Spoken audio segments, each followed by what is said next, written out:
Inaka, Honorable MC Mbula Winaka, and welcome to you all here today. The New Zealand Minister for Climate Change, the Honorable James Shaw, the German Special Envoy to the Pacific, Excellency Beat Gretzky, the Honorable Speaker of the House of Representatives, Turangambala the Tuilakau, Ratunengama Lalambalau, the Minister for Rural Development, Honorable Sakai Sinditoka. I see two assistant ministers here today as well. Welcome. Excellencies, commissioners from the divisions, invited guests, ladies and gentlemen. Before I begin my remarks, I just wanted to share when I first saw this paper come to Cabinet. And the first thing that came into my mind was, this is reality. This is the reality. That we will have to start relocating our people. I'm reminded of the relocation of our people that happened during the measles epidemic. And I used to wonder back then what it would have felt like for our elders to decide to make that hard decision to move from their current locations. As we know, in Fiji, you have a great attachment to the land and even to the house where you dwell. You will go often to places and you will be told, "Ko mai nai tamu-tamu, ko mai nandurwes." These are the type of. And so when Simoni eloquently talked about the attachment to land and to the Manoa, I couldn't help but remember those thoughts that came to mind when I was reading this cabinet paper on the standard operating procedures for the relocation of our people. I'm pleased to welcome you today to the launch of the Fiji Standards Operating Procedures, or the SOPs, for planned relocation of communities that have been impacted by climate change. And I also bring the welcomes of our Honorable Prime Minister, who would have loved to be here today, but unfortunately has been unable to. I have been advised that we have relocated 6 communities so far, and significant lessons have been learnt from the exercise, which now form the basis of this SOP. The hope, of course, is that the SOP manual will lead to more effective coordination of government's efforts, and more importantly, to make the transition of affected communities to their new homes as smoothly and efficiently as possible.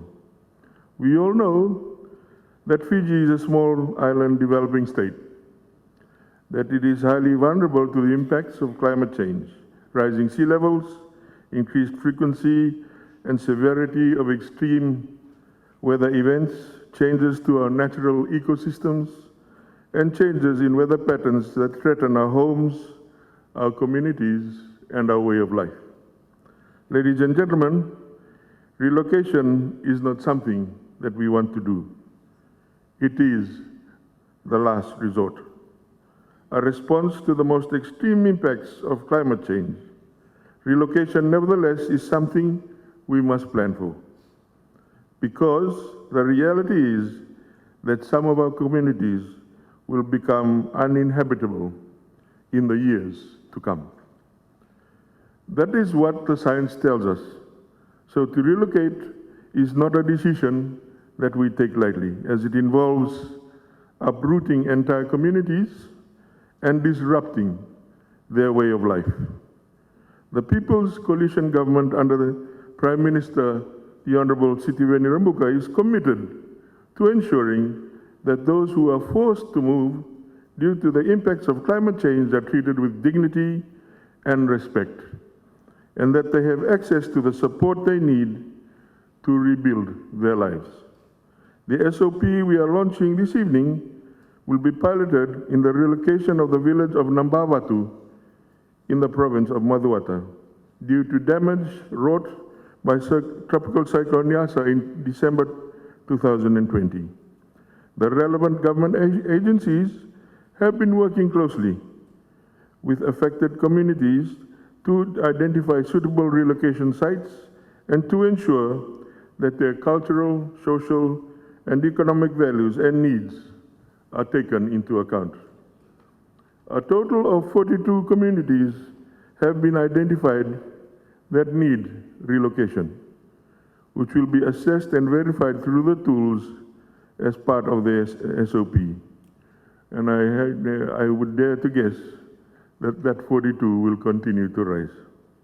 Ladies and gentlemen, climate change is one of the challenges of our time, but it is also an opportunity for us to come together to innovate and build a more resilient and sustainable future for our nation.